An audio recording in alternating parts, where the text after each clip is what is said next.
Hello dear, आपका स्वागत है अगले कंसेप्ट लेक्चर के अंदर। सिंपल इंटरेस्ट की थर्ड वीडियो ही है। तो बेसिक हमने सीख लिया है, अब हम क्वेश्चंस के थ्रू और जो कंसेप्ट है वो सीख रहे होंगे। ठीक है, जहाँ पर भी ज़रूरत होगी किसी कंसेप्ट की वो मैं क्वेश्चन के साथ ही आपको बता दूंगा। चलिए क्वेश्चंस को करना स्टार्ट कीजिए। मेरे बताने से पहले एक बार खुद आप ट्राई करेंगे, उसके बाद मेरा सोल्यूशन देखेंगे हमेशा की तरह। ठीक है, बहुत बढ़िया क्वेश्चन है, CGL 2016 टीयर 2 के अंदर पूछा गया था। If A borrowed rupees P at X% and B borrowed rupees Q, which is greater than P, at Y% per annum at simple interest at the same time, then the amount of their debts will be equal after. जो उनके dates हैं उनका amount कब बराबर होएगा। Date यानी कि यहाँ पर अमाउंट से बात है। डेट को हिंदी में बोलते हैं ऋण।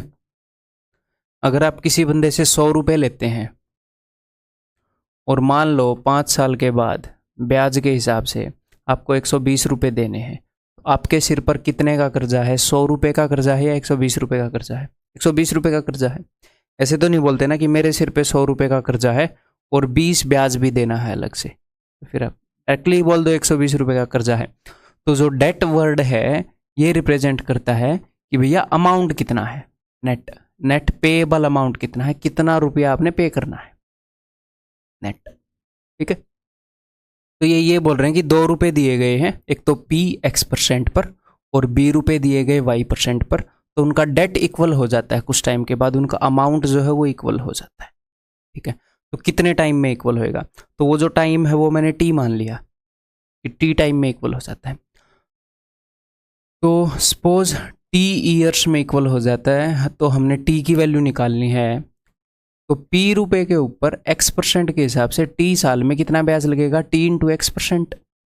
अमाउंट कितना होएगा? अमाउंट होएगा 100% तो होएगा ही होएगा, 100 प्लस TX%। किस चीज का? Of P। P रुपए को X% रेट पे दिया गया T साल के लिए, तो अमाउंट कितना होएगा? ब्याज हो जाएगा रेट इंटू टाइम का प्रोडक्ट X इंटू T%। ये तो ब्याज हो गया, और अमाउंट निकालना है तो हम 100% जोड़ेंगे उसके अंदर। तो 100 प्लस TX% ऑफ P ये बराबर हो जाता है किसके? ये बराबर हो जाता है, अच्छा, A borrowed rupees P and B borrowed rupees Q। अच्छा, B ने Q बोरो किए और B ने बोरो किए हैं Y% पे T साल के लिए, तो यहाँ पर ब्याज लगेगा Y इंटू T। तो अमाउंट हो जाएगा 100 प्लस YT, टोटल इतने % ऑफ Q। यहाँ पर हमने क्या निकालना है? यहाँ पर हमने निकालना है जी टी की वैल्यू निकालनी है। तो बहुत ही सिंपल है, परसेंटेज से परसेंटेज गया, टी के अलावा हर एक चीज़ को एक तरफ ले जाओ, टी को एक तरफ ले आओ, फिर आप टी की वैल्यू निकाल सकते हो। तो अगर मान लो मैं क्यू को अंदर मल्टीप्लाई करूँगा तो ये हो जाएगा 100Q YTQ। अब पी को अंदर मल्टीप्लाई करूँगा तो 100P, और मुझे पता है कि भैया क्यू जो है वो बड़ा है, तो मैं 100P को उधर भेज रहा हूँ, 100 इंटू पी को उधर, इधर 100 इंटू क्यू है, तो वहाँ से 100 तो मैंने कॉमन ले लिया, Q माइनस पी, और यहाँ पर मेरे पास बचा है YTQ, और यहाँ पर है PTX माइनस YTQ, इधर आके माइनस का हो जाएगा YTQ। ठीक है, तो इन दोनों में से हमने T को कॉमन ले लिया, तो यहाँ पर क्या बच गया? यहाँ पर बच गया PX minus QY is equal to 100Q minus P। ठीक है, बिकॉज Q बड़ा है इसलिए मैंने Q को पहले लिया है, नहीं तो टाइम जो फिर वो नेगेटिव में आएगा, नेगेटिव में तो टाइम होता नहीं है, तो इसलिए ऐसे हमने किया। ऐसा तो नहीं होता ना कि -2 साल। ठीक है, तो यहाँ पर T की वैल्यू क्या हो जाएगी? ये जो चीज़ है उधर नीचे चली जाएगी, and this will be your answer. तो ये क्या है भाई? PX minus QY, that is option है। ठीक है, ये बताओ, A certain sum was invested on simple interest for a period of 7 years। 7 साल के लिए कुछ रुपए दिए गए। During the period of 6th and 7th years combined, जब हम छठे और 7वें साल का सिंपल इंटरेस्ट जोड़ते हैं, the interest earned was this। तो सिंपल इंटरेस्ट हर एक साल सेम होता है। अगर एक साल में 50 रुपये इंटरेस्ट बन रहा है तो अगले साल भी 50 बनेगा, अगले साल भी 50 बनेगा। ठीक है, तो छठे और सातवें साल का इंटरेस्ट मिलाकर इतना है, तो एक साल का इंटरेस्ट कितना बनेगा, इसको मैं 2 से डिवाइड कर रहा हूँ, 292 डिवाइडेड बाई 2, एक साल का इंटरेस्ट आ जाएगा। तो जाएगा 2 एक कम 2, 2 चौके 8, 2 छक्के 12, 146 रुपये बन रहा है एक साल का ब्याज। अब ये क्या बोल रहे हैं, if the maturity amount is 3942, maturity amount का क्या मतलब है कि जो अमाउंट है ब्याज वगैरह लगने के बाद वो कितना हुआ है, 3942 हुआ है। कितने टाइम में हुआ भाई, 7 साल में हुआ है। ठीक है, तो एक साल का ब्याज इतना है, तो 7 साल का ब्याज कितना होगा, इंटू 7, 7 छके 42, 4 14 7 98 और 4 102, 1022 रुपये टोटल ब्याज हुआ है। टोटल अमाउंट कितना है 3942, प्रिंसिपल कितना हो जाएगा 2992, ये प्रिंसिपल है। और 2 साल का ब्याज कितना है 292, 2 साल का ब्याज इसका कितना परसेंट है 10% है। 2 साल में अगर ये 10% डायरेक्ट दिख रहा है इसलिए मैं कर रहा हूँ, अदरवाइज हम ये भी देख सकते हैं कि 146 इसका कितना परसेंट है, इसका 10% 292 है, 292 का हाफ है 146, 5% रेट ऑफ इंटरेस्ट है, दैट इज ऑप्शन। ठीक है, सिंपल क्वेश्चन था। ये बताओ, एमटीएस का क्वेश्चन है और आप करने के लायक होने चाहिए। The amount obtained by investing a certain sum at R% per annum for 3 years, किसी सम को R% पर एनम के हिसाब से 3 साल के लिए दिया गया, तब जो अमाउंट मिला, इंटरेस्ट नहीं अमाउंट, तो ब्याज कितना लगेगा, ब्याज लगेगा 3R%, और अमाउंट कितना होएगा, अमाउंट होएगा 100 प्लस 3R%, 100% प्लस 3R%, ये अमाउंट है। ठीक है, जो भी प्रिंसिपल है उसका इतने percent. This is equal to the simple interest on the same sum, उसी सम के ऊपर जब हम 13 साल में सिंपल इंटरेस्ट निकालते हैं उसी रेट पर, ये उसके बराबर है। तो वो जो भी सम था उसका 100% प्लस 3R% किसके बराबर है, अगर उसी सम के ऊपर 13 साल में R% पर जो ब्याज होता है, तो एक साल में R% ब्याज हो रहा है, तो 13 साल में 13R% ब्याज होगा, इतने परसेंट, तो this is equal to this. तो अब हमें क्या मिलेगा, 10R% इज इक्वल टू 100%, तो R इज इक्वल टू 10, तो रेट कितनी हो गई जी 10%, ऑप्शन बी। ठीक है, क्लियर, ये बताओ।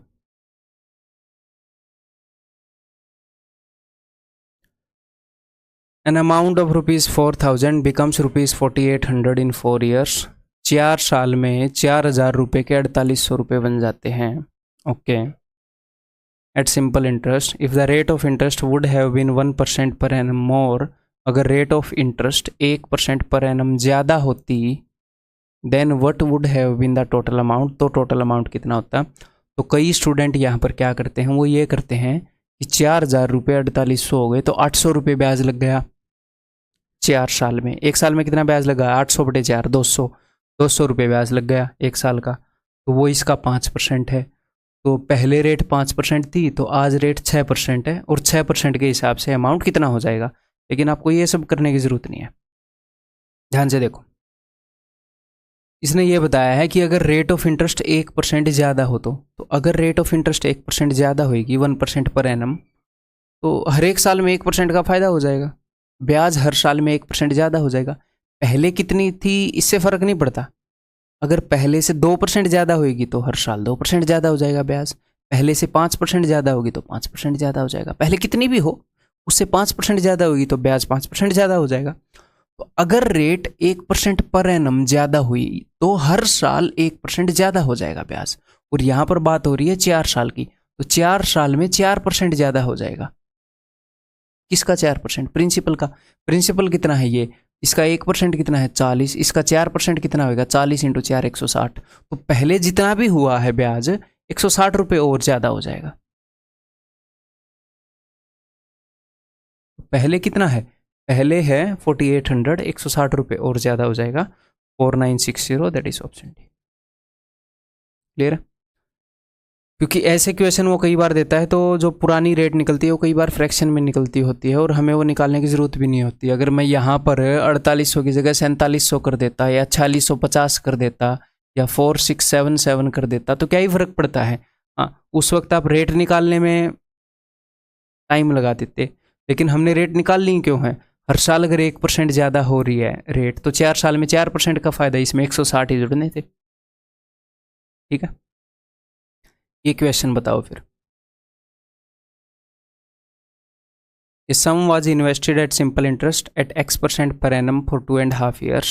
X% per annum पर 2.5 साल के लिए रुपये को दिया गया। ठीक है, Had it been invested at X plus 3% for the same time, अगर हम इसे X% के बजाय X plus 3% में देते सेम टाइम के लिए, तो भैया हर साल 3% का फायदा हो जाता। हर साल, पहले मुझे पता नहीं कितने परसेंट पर दिया गया, बट क्या ही फर्क पड़ता है, हर साल 3% का फायदा होता। और ऐसा ऐसा कितने साल तक मामला ये चला, ये मामला चला 2.5 साल तक। तो 3 इंटू 2.5 ऐसे करो, 3 दूनी 6, 3 इंटू हाफ 1.5, ओवरऑल 7.5% ज़्यादा ब्याज मिलेगा। और ये बोल रहे हैं कि भैया 585 रुपये ज़्यादा मिलते अगर ऐसा होता तो, यानी कि 7.5% की वैल्यू ये है। जिस भी रुपए की हम बात कर रहे हैं, जिस भी सम की बात कर रहे हैं, उसके 7.5% की वैल्यू ये है। तो 1% की वैल्यू क्या होगी, मैंने 7.5 से डिवाइड कर दिया, और 7.5 से डिवाइड करना है तो 15/2 से डिवाइड करो, अच्छा रहेगा।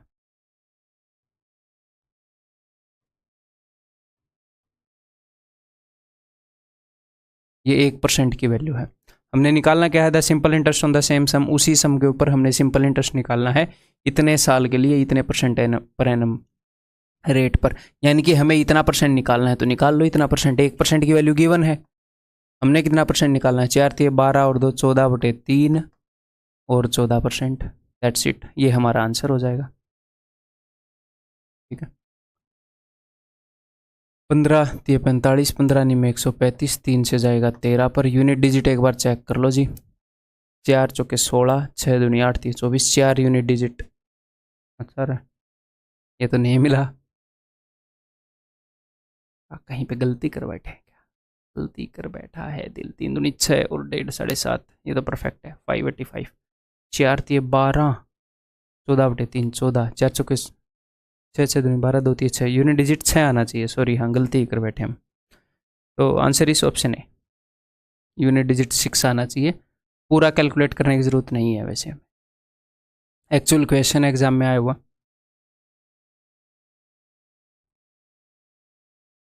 देखो,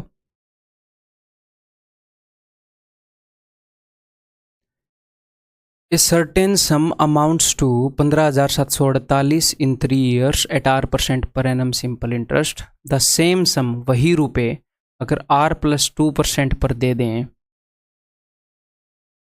R+2% per annum simple interest in the same time, उसी टाइम में इतने हो जाते हैं। अगर हम रेट को 2% बढ़ा दें तो पहले इतने हो रहे थे, अमाउंट इतना हो रहा था, अब अमाउंट इतना हो रहा है, ब्याज की बात नहीं चल रही, अमाउंट की बात चल रही है। तो हर साल अगर आप 2% बढ़ा दोगे तो 3 साल में 3 दूनी 6%, 6% ज़्यादा ब्याज लग जाएगा।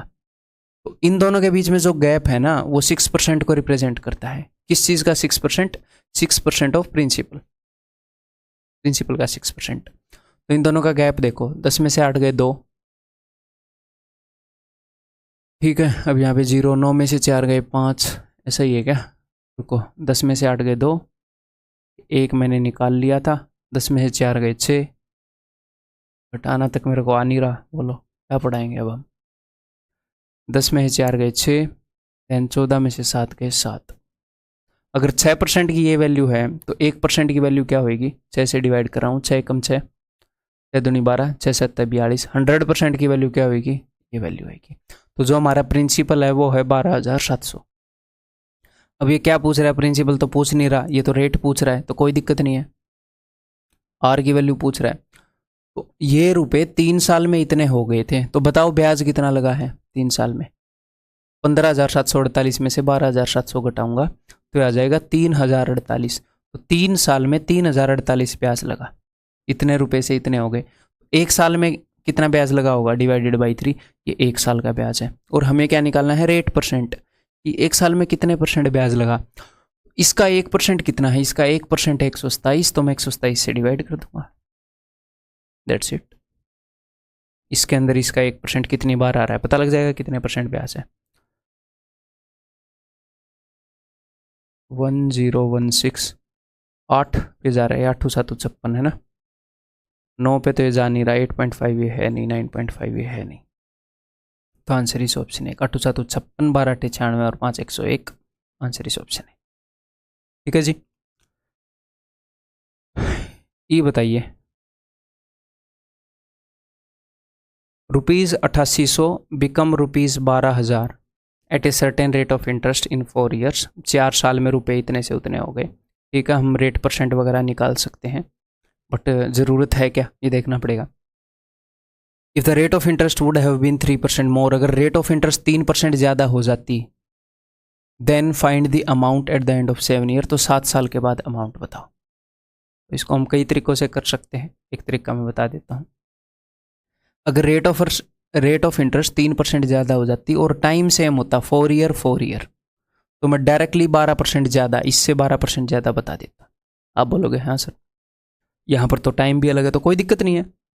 देखो नॉर्मली ब्याज कितना लगा पहले ये देखो आप, 8800 रुपये के 12,000 रुपये हो गए, तो एक बार नॉर्मली आप देखो 12,000 में से 8,000 गए, 4,000, 4,000 में से 800 गए, 3200 रुपये ब्याज लगा है नॉर्मली 4 साल में, जो पुरानी रेट थी उसके हिसाब से 4 साल में 3200 रुपये ब्याज लगा है, तो 1 साल में ब्याज लगा है 800, तो ये पुरानी रेट के हिसाब से लगा है ये ब्याज।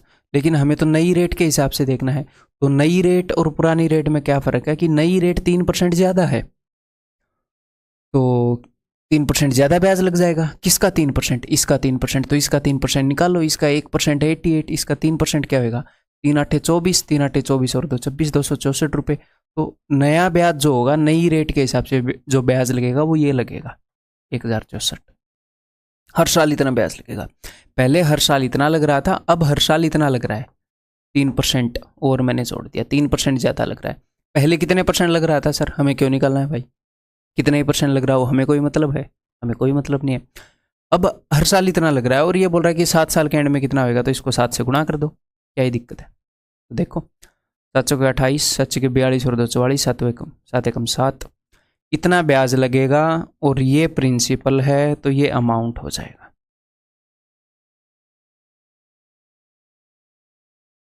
Option C. ठीक है,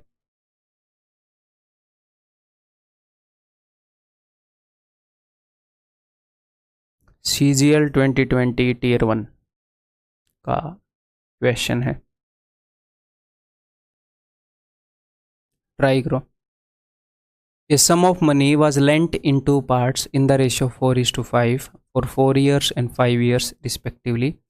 एक मनी को 2 पार्ट में बांटा 4:5 में, 4 साल और 5 साल के लिए दे दिया, इसको 4 साल के लिए, इसको 5 साल के लिए, 8% पर एनम पर दे दिया। ठीक है, if the difference between the interest earned from 2 parts, दोनों पार्ट से जो इंटरेस्ट अर्न किया है उसका ये डिफरेंस है, तो हम क्या कर सकते हैं, हम एग्जैक्टली ऐसी सिचुएशन क्रिएट कर सकते हैं, तो वो क्रिएट करते हैं। करने को इसके और भी तरीके हैं, बट बेस्ट वे बताता हूँ। हम ऐसी सिचुएशन क्रिएट कर सकते हैं, उस रुपये को 4:5 रेशियो में बांटा है, तो मैंने मान लिया कि वो 400 और 500 है। सर आपने 400 और 500 क्यों माना, आसानी के लिए, 4 और 5 भी मैं मान सकता था, बट फिर 4 और 5 का परसेंटेज कौन निकालेगा, आप निकालोगे यहाँ पे आके, तो 400 और 500 मान लिया ताकि परसेंटेज इजीली निकलाए। तो इस रुपये को उसने 4 साल के लिए दिया, 4 साल के लिए 8% पर एनम पर, तो 800 के 32, तो इसका 32% जो भी है, इसका 32% जो भी है वो ब्याज लगा, तो इसका 32% कितना है, इसका 1% 4 है, 32% कितना होगा, 4 दूनी 8, 4 3 12, 128 रुपये ब्याज। इसके ऊपर ब्याज कितना लगा है भाई, 8 5 40, इसके ऊपर 40% ब्याज लगा है, तो वो है 200। और इन दोनों के बीच में फ़र्क कितना है भाई, इन दोनों के बीच में फ़र्क है 72 का। और ये बंदा क्या बोल रहा है, ये बंदा बोल रहा है कि इन दोनों के बीच में जो फ़र्क है वो इतना है, तो 72 की वैल्यू अगर इतनी है, तो ये पूछ रहा है टोटल सम की वैल्यू, तो टोटल सम की वैल्यू 900 है, तो बता दो। अगर 72 यूनिट की वैल्यू उतनी है, तो 1 यूनिट की वैल्यू होएगी ये, और टोटल सम की वैल्यू होएगी, टोटल सम कितना है 400 500 900। ठीक है, 9 8 72, 8 5 40, 8 8 64, 8 5 40, 58 500, 3 जीरो आएंगी क्या, 3 जीरो आ रही हैं, वहाँ पे तो 2 जीरो आ रही हैं। अच्छा मैंने, हाँ ये जीरो भी काटी है मैंने, ठीक ठीक, 58,500, option D.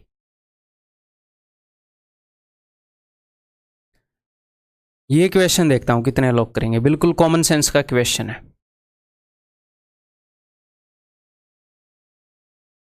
6 copies of a book can be bought for a certain sum payable at the end of a year, and 7 copies of the same book can be bought for the same sum in cash money। मैं पहले तो इसका मतलब बताता हूँ, एकदम से question solve करके नहीं बताऊंगा, ऐसे तो 5 सेकंड का है, समझाऊंगा।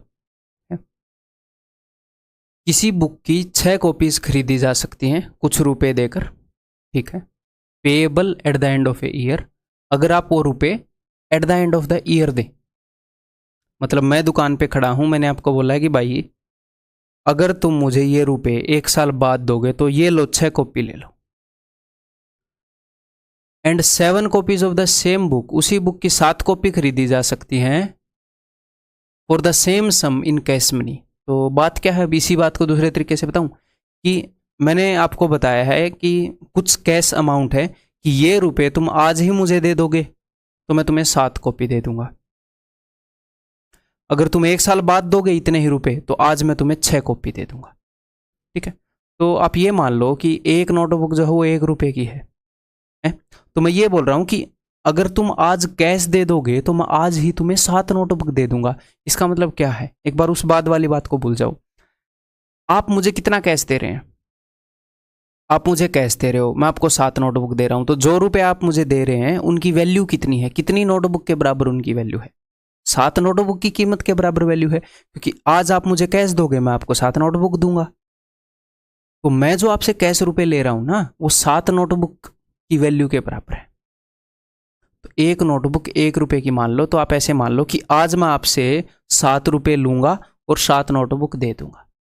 लेकिन मैं आपको ये बोल रहा हूं कि अगर तुम ये 7 रुपए मुझे 1 साल के बाद दोगे तो आज मैं तुम्हें 6 ही नोटबुक दूंगा। अब इसको इजी बनाते हैं, मैंने आपको बात समझा दी है।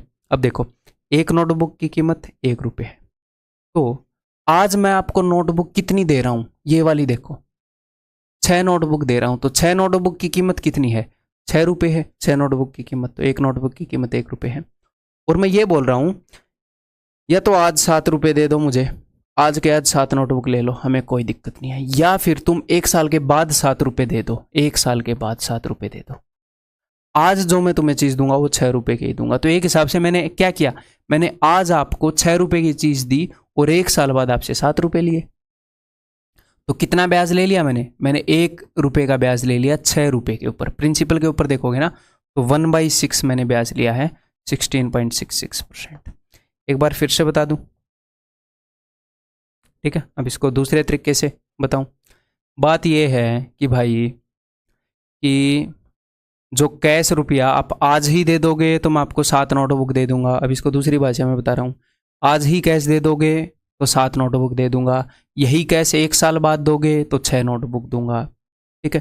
तो अगर आप आज ही कैश दे दोगे और आज ही मैं 7 नोटबुक दे दूंगा तो इसका मतलब वो जो कैश है उसकी वैल्यू 7 नोटबुक के प्राइस के बराबर है। आप आज मुझे 2 दूध की थैली के रुपए दोगे तो मैं 2 दूध की थैली दूंगा, सिंपल है, 3 क्यों दूंगा मैं ना। तो आज तो जिस हिसाब से जो रुपया आप दे रहे हो, आज अगर आप उतना ही कैश दोगे तो आपको 7 नोटबुक मिलेंगी। तो इसका मतलब जो रुपया आप आज दे रहे हो वो 7 नोटबुक की कीमत का है। तो या तो 1 साल बाद 7 नोटबुक की कीमत का रुपया दे दो और आज 6 नोटबुक ले लो, यानी कि 6 रुपए की चीज ले लो। आज आपने 6 रुपए की चीज ले ली और 1 साल बाद कितना रुपया दे रहे हो, 7 रुपये दे रहे हो। जो आज हम कैश देकर 7 नोटबुक ले सकते थे उतना ही अमाउंट आप 1 साल बाद दे रहे हो, यानी कि 7 नोटबुक की कीमत पे कर रहे हो आप 1 साल के बाद। क्यों? क्योंकि कुछ ना कुछ ब्याज लगा है ना। 1 रुपए का ब्याज लगा है 6 पर, 16.66। एक और क्वेश्चन ऐसा ही आया था, एक्चुअल एग्जाम के क्वेश्चन है, ठीक है। A salesperson with a view to promote sales of an item applies the principle of simple interest. He declares that 300 pieces of the item can be obtained immediately against the cash payment. वो क्या बोल रहा है कि अगर आपने cash payment की तो इमीडिएटली 300 पीस ले लो, यानी कि जो वो कैश पेमेंट ले रहा है वो 300 पीस की कीमत के बराबर है। 300 पीस की कीमत दो, 300 पीस लो। तो एक जो पीस है वो 1 रुपए का मान लो, तो जो कैश पेमेंट वो ले रहा है वो 300 रुपये ले रहा है मान लो, तो वो बोल रहा है कि 300 रुपये दो, 300 पीस लो, सिंपल है। अब वो क्या बोल रहा है, but a customer will get only 200 pieces of the item if he defers the payment for a year. लेकिन अगर एक बंदे ने 1 साल के बाद पेमेंट दी तो उसको 200 ही पीस मिलेंगे। कितने रुपए की बात हो रही है, 300 रुपये की बात हो रही है ना। आज ही 300 रुपये दो, 300 पीस ले जाओ, या फिर क्या करो, जो 300 रुपये हैं वो 1 साल बाद दे दो 300 रुपये, लेकिन आज तुम 200 चीज़ लेके जा सकोगे, तो 200 चीज़ की कीमत कितनी है, 200 रुपये। तो एक हिसाब से हुआ क्या कि भैया 200 रुपये की चीज़ ले जाओ और 1 साल बाद 300 रुपये दे दो। तो कितना ब्याज लगा दिया भाई साहब ने, उसने 100 रुपये का ब्याज लगा दिया 200 रुपये पर, है तगड़ा ब्याज लगा दिया, 50% ब्याज लगा दिया। 1 साल के बाद की बात है ना ये, हर 1 साल में 100 रुपये ब्याज लगा दिया 200 साल पर। अगर वो ये बोलता है कि 300 रुपये 2 साल बाद देना, पेमेंट है आप 2 साल तक डेफर कर सकते हो, मान लो इस इक्वेशन को ऐसे चेंज कर दे कि पेमेंट को 2 साल तक डेफर कर सकते हो, 2 ईयर, तो 2 ईयर में उसने 100 रुपये का ब्याज लगाया, तो 1 साल में 50 रुपये का ब्याज, फिर 25% रेट हो जाती। लेकिन यहाँ पर 1 साल के लिए डेफर की है तो 50% रेट है। ठीक है भाई, क्लियर है। अब आगे से ऐसे क्वेश्चन में नहीं फंसोगे। नेक्स्ट ये कंसेप्ट है, क्या कंसेप्ट है कि सिंपल इंटरेस्ट इज एपी। तो सिंपल इंटरेस्ट है इज एन एपी, यानी कि अरिथमेटिक प्रोग्रेशन है, साधारण ब्याज समांतर श्रेणी है, साधारण ब्याज समांतर श्रेणी है।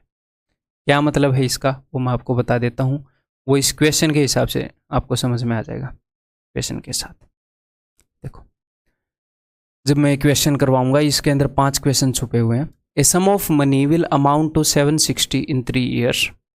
3 साल के अंदर एक सम ऑफ मनी 760 रुपये हो जाता है, ठीक है।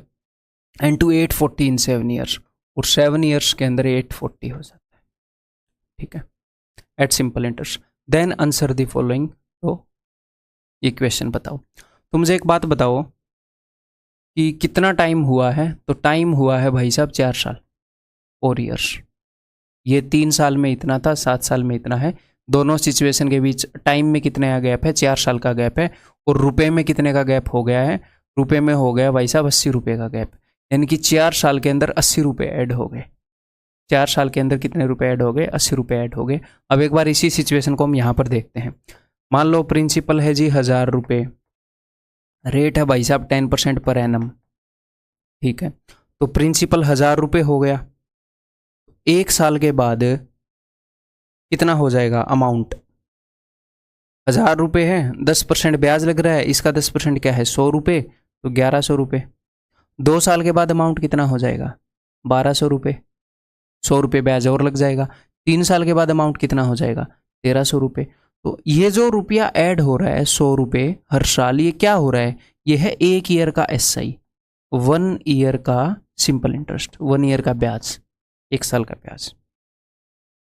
अगर आपने ये देखना है कि भैया 5 साल बाद कितने रुपए होंगे, तो आपको सिंपली देखना है कि भैया 5 साल का ब्याज ऐड हो जाएगा, है तो 1500 हो जाएंगे। तो यही बात है, यहाँ पर 4 साल में जो रुपया ऐड हुआ है, तो simple interest is an AP में क्यों बोल रहा था कि सिंपल इंटरेस्ट के तहत जब आप अमाउंट्स लिखते हैं, यानी कि मिश्र धनों को लिखते हैं, कंजुगेटिव अमाउंट्स, तो वो एपी में आते हैं। उनके अंदर सेम गैप होता है, देखो 100 का जो भी 1 साल का ब्याज है उतना गैप होता है। चौथे साल का 1400, 5वें साल का 1500, ठीक है। तो ये एपी की सीरीज है, और इस नॉलेज को हम यूज करेंगे क्वेश्चंस को सॉल्व करने में, ठीक है। यहाँ पर देखो 4 साल में 80 रुपये ऐड हुए हैं, तो 1 साल में कितने रुपए ऐड हो रहे होंगे, हर 1 साल में 20 रुपये ऐड हो रहे होंगे। और ये 20 रुपये क्या है, ये है 1 साल का ब्याज, 1 ईयर का SI। हर साल जो रुपया ऐड हो रहा है वो क्यों हो रहा है, हर साल का ब्याज ऐड हो रहा है। तो आपको 1 साल का इंटरेस्ट पता लग गया। अब उसने आपसे पूछा है कि भैया सम ऑफ मनी कितना है, तो आप इजीली बता सकते हो, बताओ कितना है। इसमें और इसमें कितने साल का गैप है, इसको 3 साल पीछे आना है। 3 साल पीछे आना है तो क्या करोगे, 1 साल में कितना ऐड होता है 20 रुपये, तो 3 साल में कितना कम करोगे, 20 थी 60, तो 700 रुपये, सिंपल है। तो सम ऑफ मनी कितना है 700 रुपये, रेट ऑफ इंटरेस्ट। तो रेट ऑफ इंटरेस्ट कैसे निकालोगे कि भैया प्रिंसिपल कितना है और 1 साल का ब्याज कितना है। 20 रुपये ब्याज लग रहा है 700 पर, तो 700 का कितने परसेंट है ये, तो 700 का 1% कितना है 7, तो 7 कितनी बार आ रहा है 20 में, 7 दूनी 14, 26/7%। ये रेट ऑफ इंटरेस्ट है, ठीक है। 2 साल में अमाउंट कितना हो जाएगा, तो देखो अगर आपको 2 साल में अमाउंट देखना है तो यहां पर आपको प्रिंसिपल निकालने की जरूरत नहीं है कि 3 साल का अमाउंट गिवन है, मैं पहले प्रिंसिपल निकालूंगा फिर मैं 2 साल का अमाउंट निकालूंगा। क्यों, ये रास्ते में ही पड़ रहा है ना 2 साल का, तो हम वैसे ही निकालेंगे। तो 1 साल अगर आप आगे जाओगे तो आपको 20 ऐड करना है, अगर आप 1 साल पीछे आओगे तो आपको 20 घटाना है। तो आप 3 ईयर पे हो, 1 साल पीछे आना है, तो इसमें से 20 घटा दो तो 740 रुपये, सिंपल है।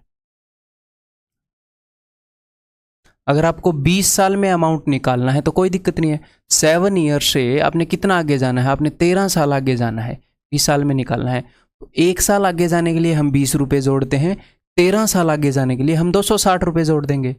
13 इंटू 20 तो कितना हो जाएगा ये, 1100।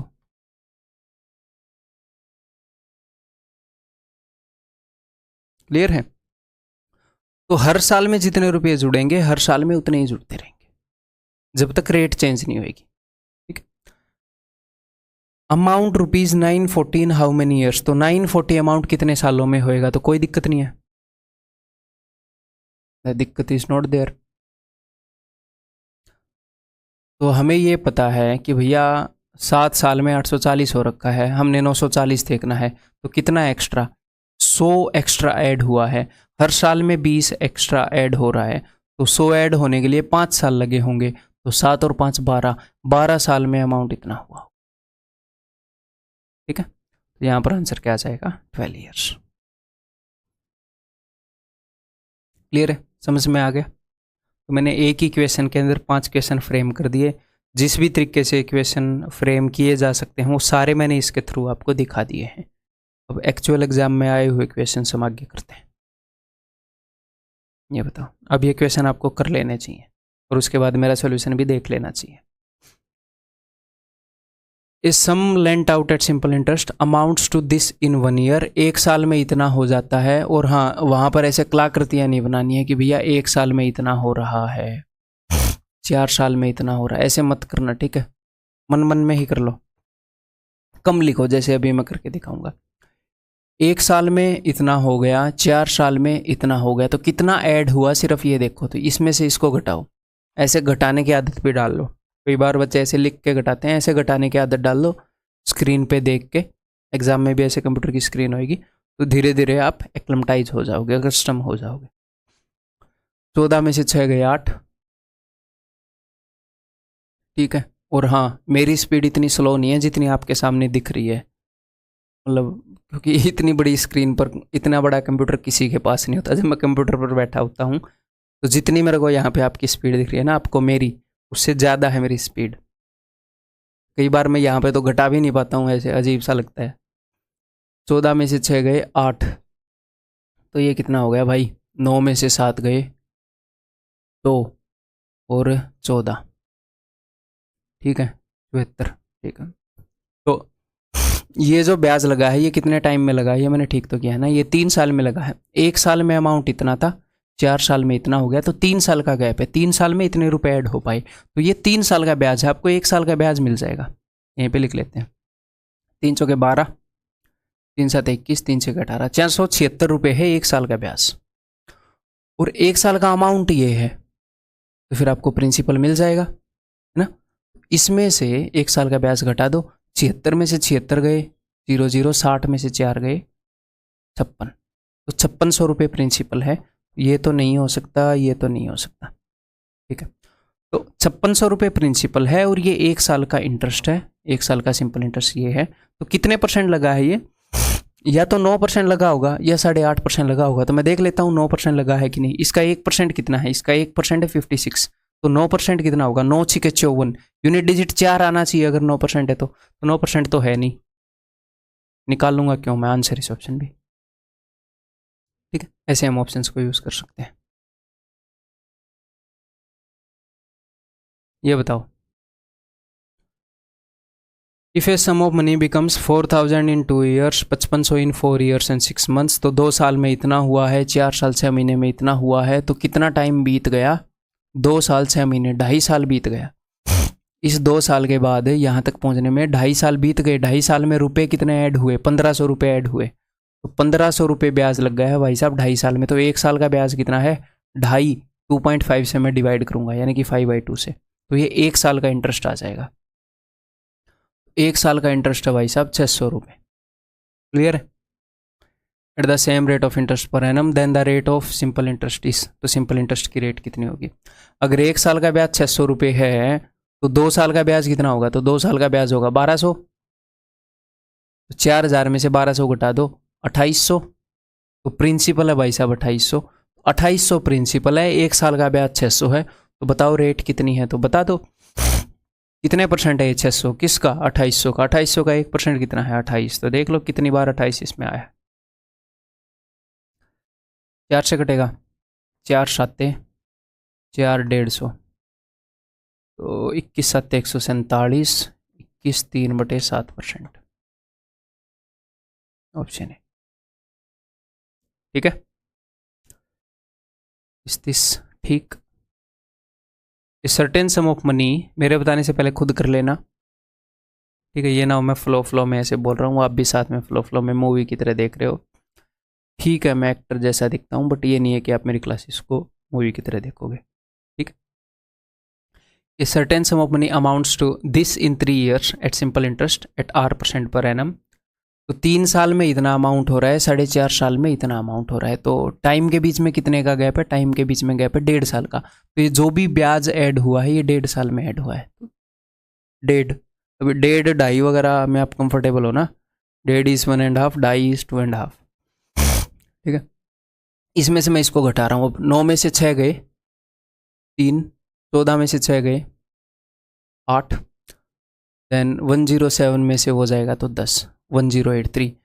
इसमें से मैंने इसको घटा दिया, टोटल इतना ब्याज लगा है कितने साल में? 1.5 ईयर्स में, ठीक है। वैसे ये ब्याज कितने टाइम में लगा है? ये 1.5 ईयर्स में लगा है। और मुझे वैसे कितने टाइम का ब्याज निकालना है? मुझे 3 साल का ब्याज निकालना है कि नहीं निकालना? बिकॉज मुझे प्रिंसिपल निकालना है ना। तो ये 1.5 ईयर्स का है, इसको मैं डबल करूंगा 3 ईयर्स आएगा, तो मैं इसको डबल भी कर लेता हूँ यहाँ पर। ऐसे छोटे मोटे कैलकुलेशन के फायदे भी हम उठा लेते हैं। ये अगर मैं इसमें से इसको घटाऊंगा तो प्रिंसिपल आ जाएगा, तो प्रिंसिपल आ गया 7600, ठीक है। अब मैं 1 साल का ब्याज भी निकाल रहा हूँ। 3 3 हो, 3 से 18, 3 एकम 3, तो ये हो गया जी 722 रुपये। ये 1 साल का ब्याज है, ये प्रिंसिपल है, और ये पूछ क्या रहा है? रेट पूछ रहा है। तो इसका कितने परसेंट है? इसका 1% है 76, तो देख लेते हैं 76। इसमें 10 बार तो ये आया नहीं है ना। 76 इंटू 10 760 हो जाता है, तो 10% तो नहीं है, इतना मैं श्योर हूँ। मैं इसका 9% देख लेता हूँ। 9 6 54, 5 9 7 63 और 5 684, ये 9% है। क्या ये 9% से बड़ा है? जी हाँ, 9% से तो बड़ा है। एक ही ऑप्शन है, ऑप्शन सी, ठीक है।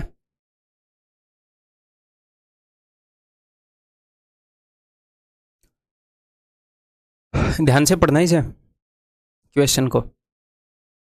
मैंने एक वर्ड ऐड किया है इसमें, एक्चुअल आया हुआ क्वेश्चन है, रकम सारी एक्चुअल है, मैंने बस एक वर्ड ऐड किया है। A sum of rupees X amounts to 9246 in 4 years and to rupees 11298.75 in further, मैंने ये वर्ड ऐड किया है, हिंदी में अगले वर्ड ऐड किया। तो यहाँ पर उसने ये बताया कि 4 साल में इतना हो जाता है और 3.5 साल में इतना नहीं होता, अगले 3.5 साल में इतना हो जाता। तो यहाँ पर एक्चुअल में आपके एग्जाम में था 7.5 ईयर्स, लेकिन वो कई बार ऐसे वर्ड भी यूज कर लेता है। एक क्वेश्चन मैंने ऐसा भी आपके लिए रख लिया, कई बार वो ये बोल देगा कि 4 साल में इतना हुआ और फर्दर 7 ईयर्स में इतना हुआ, और बच्चों को लगेगा कि 3 साल का गैप है, लेकिन वो फर्दर 7 ईयर्स, वो बोल रहा है कि 4 साल में इतना हुआ और अगले 7 साल में, यानी कि 11वें साल की वो सिचुएशन कई बार बता देता है,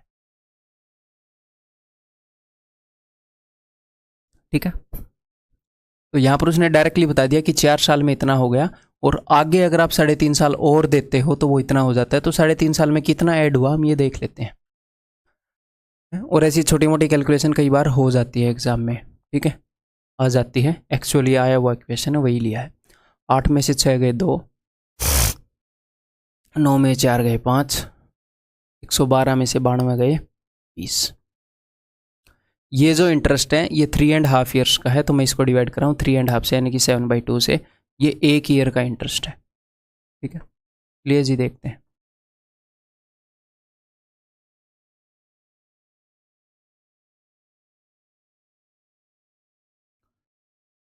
सात एकम 7, 7 एकम 7, 7 7 49, 7 21, 2 दूनी 4। तो ये 1 ईयर का इंटरेस्ट है सी। ओके भाई, अब हमें क्या बताना है? हमें बताना है प्रिंसिपल और रेट। एक्स प्रिंसिपल है, वाई रेट है, तो सबसे पहले तो प्रिंसिपल निकलेगा। तो अगर ये 1 साल का इंटरेस्ट है तो 4 साल का इंटरेस्ट निकालो, इंटू 4, 2 दूनी 4, 2 इंटू दिस, 2 3 6, 14, 11 12 22 और 23, 2340। ये 4 साल का इंटरेस्ट है, 4 साल का अमाउंट ये है, तो इसमें से इसको घटा दो, 6900। हमारा प्रिंसिपल इतना है, एक ही ऑप्शन है जिसके अंदर इतना है, हमें रेट निकालने की जरूरत नहीं है।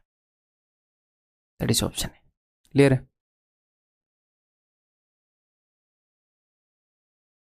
ये बताइए। एसी बंदा करता हूँ यार मैं।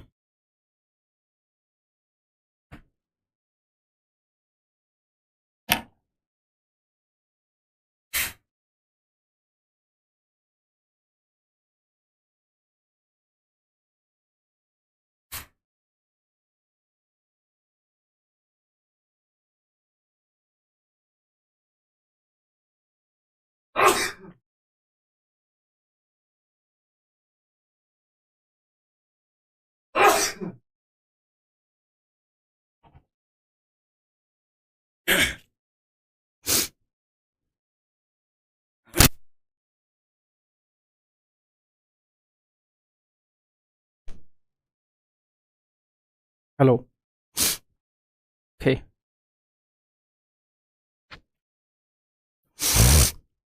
बहुत ही सिंपल है भाई ये भी। According to simple interest, a sum of rupees 1125 amounts to 1275 in n year.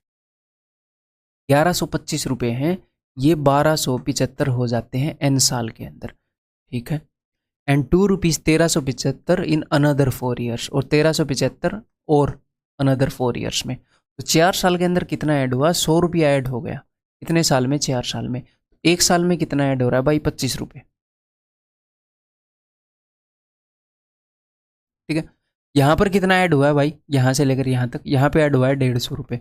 मुझे एक बात बताओ, अगर 1 साल में 25 रुपये ऐड हो रहा है तो 25 छिके 150, यहाँ पर भी 6 साल लगे होंगे, है। और ये बोल रहा है कि n साल लगे, तो n की वैल्यू 6 है, ठीक है। क्लियर है? बहुत ही सिंपल, इजी।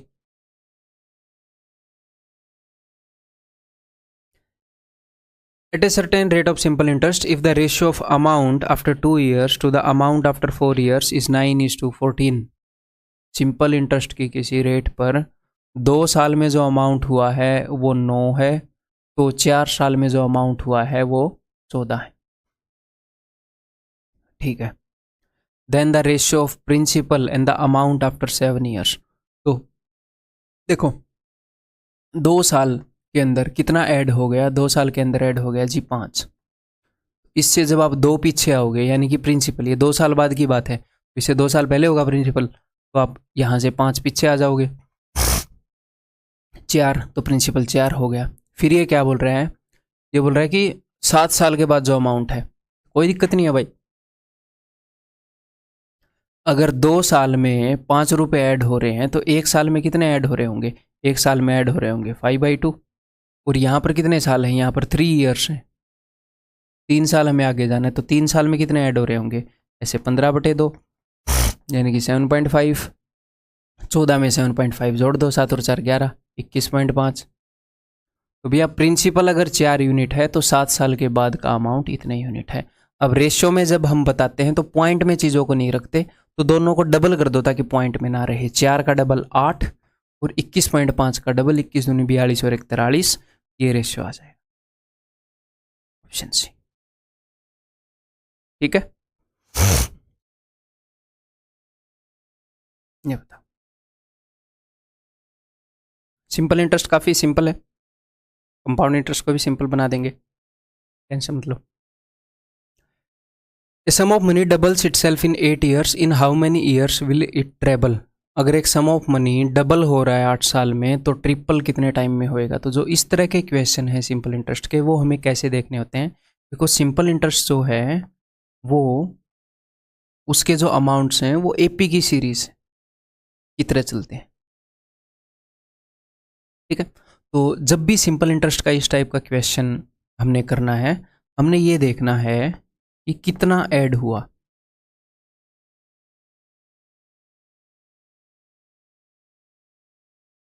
या फिर कितना ब्याज हुआ, कितना सिंपल इंटरेस्ट हुआ। क्योंकि अगर 1 साल का सिंपल इंटरेस्ट 10 रुपये है, तो 2 साल का 20, 3 साल का 30, यानी कि हर एक साल का सिंपल इंटरेस्ट जो है वो सेम ही होता है। अगर 1 साल में 50 रुपये ऐड हो रहे हैं, तो हर साल में 50 रुपये ऐड होंगे एज ए सिंपल इंटरेस्ट। अगर 1 साल का ब्याज 5% है, तो 3 साल का ब्याज 15% होगा। तो हम देखेंगे एक ऐड कितना हुआ, ना कि टोटल कितना हो गया, ऐड ब्याज कितना बना हम देखेंगे। तो सम ऑफ मनी डबल्स, कोई भी चीज़ अगर डबल हो जाती है तो उसके अंदर कितने परसेंट एक्स्ट्रा ऐड होने पर वो डबल होती है। मान लो पहले 100 रुपये थे, आज वो 200 हो गए, डबल हो गए। कोई चीज़ 100% है तो वो डबल हुई तो 200% हुई, तो एक्स्ट्रा कितना ऐड हुआ। मान लो ये प्रिंसिपल है, ये अमाउंट है, डबल हो गई, जो राशि है वो डबल हो गई। तो सिंपल इंटरेस्ट कितना है? सिंपल इंटरेस्ट है 100%। तो आपने देखना है कि ऐड कितना हुआ। तो चीज़ जब डबल होती है तो 100% से 200% हो जाती है, तो जो एक्स्ट्रा ऐड होता है ब्याज वो 100% है। यानी कि 100% ब्याज लगने के लिए हमें चाहिए 8 साल। 100% ब्याज ऐड होने के लिए हमें 8 साल चाहिए। अगर कल को कोई आपसे पूछे कि 50% ब्याज ऐड होने के लिए, तो आप बोलोगे सर 4 साल चाहिए। ये इसका हाफ है तो ये इसका हाफ है। क्लियर? अगर यहाँ पर वो आपसे रेट ऑफ इंटरेस्ट पूछ लेगा तो कोई दिक्कत नहीं है। 100% ब्याज लगा है 8 साल में, तो 1 साल में कितना ब्याज लगेगा? 100/8, और 1/8 की मैंने आपको बताई है। क्लियर है? तो अब हम क्वेश्चन पर आते हैं। अब वो क्या बोल रहा है कि भैया डबल होने के लिए उसको 8 साल लगे, यानी कि 100% ब्याज ऐड होने के लिए 8 साल लगे। अब ट्रिपल होने के लिए कितने साल लगेंगे? तो जब किसी भी वैल्यू को ट्रिपल होना पड़ता है तो भाई साहब ब्याज कितना होएगा? ब्याज तो 200% होएगा। सम ऑफ मनी 100% से 300% हो गया, तो एक्स्ट्रा कितना ऐड हुआ? 200। अब हमारा क्वेश्चन क्या हो गया कि 100% ऐड होने में, 100% ब्याज लगने में 8 साल लगते हैं, 200% ऐड होने में तो इसका डबल है, तो 16 साल लगेंगे। That's it. हम टोटल अमाउंट को कंपेयर नहीं कर सकते, ये गलत हो जाएगा। क्या चीज़ गलत हो जाएगी कि भैया 2 टाइम होने के लिए 8 ईयर्स लग गए, 1 टाइम होने के लिए 8/2 4 ईयर्स हैं, और 3 टाइम होने के लिए ऐसे 12 ईयर्स। देखो ये 16, ये 12। ऐसे हम नहीं कर सकते। क्यों? क्योंकि अमाउंट कैसे बनता है? अमाउंट बनता है प्रिंसिपल प्लस सिंपल इंटरेस्ट से। तो सिंपल इंटरेस्ट तो 4 साल में, 5 साल में, 6 साल में बदलता रहेगा। अगर डबल टाइम हुआ तो सिंपल इंटरेस्ट डबल हो जाएगा। लेकिन ये वाला पोर्शन जो है अमाउंट का, ये फिक्स रहता है, कांस्टेंट रहता है। प्रिंसिपल तो सेम ही रहता है। तो डायरेक्टली अमाउंट को आप ऐसे नहीं देख सकते। 5 साल में अमाउंट अगर कुछ है तो 10 साल में उसका डबल होगा, नहीं। अमाउंट का एक हिस्सा है जो बदलता नहीं कभी भी, प्रिंसिपल। तो हम सिंपल इंटरेस्ट के साथ ये रिलेशन कर सकते हैं, यूनिटरी मेथड वाली। अमाउंट के साथ नहीं कर सकते। ठीक है भाई? तो ऐसे क्वेश्चन में हम हमेशा क्या देखेंगे कि कितना एक्स्ट्रा ऐड हुआ। सम ऑफ मनी डबल हुआ तो 100% ऐड होता है। 5 गुना हुआ तो 400%, 6 गुना हुआ तो 500%, 7 गुना हुआ तो 600%। ये चीज़ तो परसेंटेज से आपको क्लियर होनी चाहिए। तो 100% ऐड होने के लिए 8 साल, 200% ऐड होने के लिए 16 साल। Simple. Sum of money at simple interest becomes 4 times, तो 4 टाइम्स यानी कि 300%। तो 300% ब्याज लगने के लिए 30 साल लग गए। Then it will be how many times in 90 years? तो 90 साल में कितने गुना होगा, तो 90 साल में कितना ऐड होगा, यहां पर जो वैल्यू है वो क्या है कि कितना ऐड होगा या फिर कितना सिंपल इंटरेस्ट लगेगा। 30 साल में 300%, तो 90 साल में 900%, 900% ब्याज लगेगा। तो ये 9 गुना नहीं हो रहा, चीज के ऊपर 900% ब्याज लग रहा है। अगर किसी भी कोई भी सम 100% है तो उसके ऊपर 900% ब्याज लग रहा है, तो यानी कि वो कितने गुना हो रहा है देख लो, 100 से 1000 हो गया, 10 गुना हो रहा है। ये चीज, ये जो समझ है ये आपकी परसेंटेज की होनी चाहिए कि 900% ऐड हो रहा है तो चीज 10 गुना, 800% ऐड हो रहा है तो चीज 9 गुना। ठीक है, sum of money at simple interest trebles, treble यानी कि 3 गुना, तो 3 गुना होने के लिए भाई साहब 200% ऐड होना पड़ता है, तो 200% ऐड हो जाता है 15 साल में, इट विल बी 5 टाइम्स, तो 5 टाइम्स यानी कि 400% ऐड होना, तो 200% के लिए 15 साल, 400% ऐड होने के लिए 30 साल लग जाएंगे। Answer is option C. तो इजीली कर लेंगे इस टाइप के क्वेश्चंस, एक बार समझ में आने के बाद फिर ये बहुत ही ईजी है, 5-7 सेकंड का खेल है ये क्वेश्चन। ये बताओ, according to SI, according to sub inspector, certain sum gets 4 times in 9 years, 4 times यानी कि 300%, तो 300% ब्याज लगता है भाई साहब 9 साल में, and 6 times in another n years, तो 6 टाइम का मतलब है कि 500% ब्याज। तो देखो 300% ब्याज 9 साल में, तो अब मैं इसको क्या करूँ, 3 से डिवाइड कर लूँ, 100% ब्याज 3 साल में, ताकि ये इसको मैंने 3 से डिवाइड किया, यहाँ पर मैं 5 से गुणा कर रहा हूँ, 500% ब्याज 15 साल में, 15 साल लग जाएंगे उसको। हाँ, अब यहाँ पर देखो इन अनदर एन ईयर्स, अब मैं डायरेक्टली 15 मारूंगा तो गलत हो जाएगा, क्यों, क्योंकि उसने क्या बोला है, according to sub inspector certain sum gets 4 times in 9 years, कि कोई प्रिंसिपल है वो 4 गुना हो गया 9 साल में। अब ये बोल रहा है और कितने साल लगेंगे ताकि ये 6 गुना हो जाए, और in another how many years, तो नेट 15 साल लगेंगे। 300% ब्याज लगने में 9 साल चाहिए, 300% ब्याज लगाने के लिए 9 साल चाहिए, 100% ब्याज के लिए 3 साल चाहिए, 500% ब्याज के लिए टोटल 15 साल चाहिए। लेकिन क्वेश्चन ये नहीं है कि टोटल कितने साल चाहिए, क्वेश्चन चाहिए कि 9 साल में इतना हो गया, अब आगे और कितना, तो 9 और 6 15, 6 ईयर, नेट 15 साल चाहिए ना, तो आगे तो 6। क्लियर, वो स्टेटमेंट ध्यान से पढ़ना जरूरी है, नहीं तो आने के बाद भी खराब करके आ जाओगे। तो दैट्स ऑल, अगले लेक्चर के अंदर मिलते हैं। ठीक है, थोड़ा जोश और जुनून जगा के रखो। ठीक है, ऐसे ही अगर हम एक बार सिलेबस कवर कर जाएंगे तो उसके बाद आपको दोबारा सिलेबस करने में इतनी मेहनत नहीं लगेगी, एंड बिलीव मी ये सिलेबस कवर करने में सबकी मेहनत लगेगी। अगर आपकी मेहनत लग रही है, अगर आपको थोड़ा सा टाइम लग रहा है, तो ये मत सोचना कि मुझे तो बहुत टाइम लग रहा है, नहीं, सबकी मेहनत लगेगी, सबकी लगती है मेहनत। ठीक है, तो आपकी मेहनत लग रही होगी, और फर्स्ट टाइम में जो आप सिलेबस करोगे उससे आधे टाइम में कर लोगे आप दोबारा, उससे आधे टाइम में। ठीक है, कई सारी चीज़ें हैं अंडरस्टूड होंगी, हैं, आपका बेस पहले बिल्कुल जीरो मान लो, अब एक बार ये कोर्स हो गया तो 0 और 1 में बहुत बड़ा फर्क होता है। ठीक है, और तीसरी बार तो उससे भी आधे टाइम में आप इस कोर्स को कर लोगे। तो मैं 3 बार रिपीट करने के लिए बोल रहा हूँ, तो ऐसे नहीं डरना कि एक बार जितने टाइम में होएगा उसका 3 गुना आप लेकर डर जाओ, नहीं, बहुत स्पीड में होने वाला है उसके बाद कोर्स। ठीक है, तो डटे रहो, बस रगड़ देंगे हम आपकी बारी सिलेबस को।